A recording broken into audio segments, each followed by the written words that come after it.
Israeli Defense Minister Benny Gantz threatened that Gaza will burn as Israel's military reportedly readied plans Thursday for a possible ground invasion of the occupied Palestinian territory, a major escalation that human rights advocates warn would lead to more destruction and civilian deaths.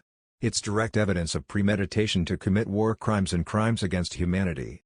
No one can say I didn't know. Anyone who aids, abets, or justifies this criminal regime has blood on their hands.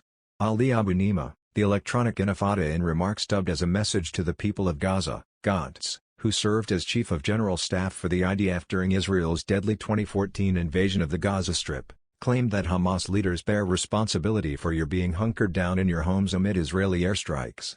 If citizens of Israel have to sleep in shelters due to Hamas rocket attacks, Gantz said late Wednesday, then Gaza will burn. Observers viewed Gantz's remarks as a direct threat to inflict mass civilian casualties on one of the most densely populated areas in the world, a territory considered by many to be an open-air prison crowded with around 2 million people. Ali Abu Nima, co-founder of the Electronic Intifada, tweeted that Gantz's remarks should be entered directly as evidence of war crimes to the International Criminal Court.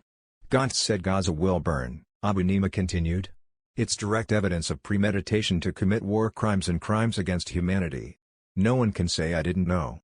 Anyone who aids, abets, or justifies this criminal regime has blood on their hands. Gantz's comments came as Israel intensified its devastating bombing campaign in Gaza, with Prime Minister Benjamin Netanyahu vowing to hit them with strikes they have never dreamed of. Since Monday, when Hamas fired rockets in response to Israeli forces' assault on worshippers at the Al-Aqsa Mosque compound in occupied East Jerusalem, Israeli airstrikes on the Gaza Strip have leveled major residential buildings and killed more than 80 Palestinians, including more than a dozen children.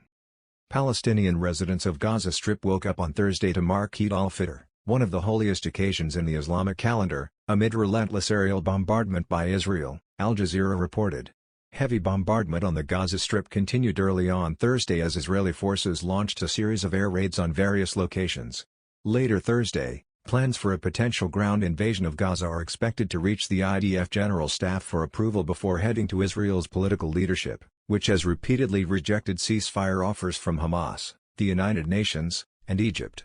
While it is unclear whether a ground invasion will take place, Human Rights Watch researcher Sophie McNeil said the possibility is absolutely terrifying for civilians in Gaza trapped with nowhere to go. Majed al-Rais, a 50-year-old mother of 4 who lives in Gaza City, told the Associated Press on Wednesday that this whole territory is a tiny place. Al-Rais said she was forced to flee to a neighbor's house in the middle of the night after Israeli bombs struck her apartment building. "It's a prison," said Al-Rais. "Everywhere you go, you're a target."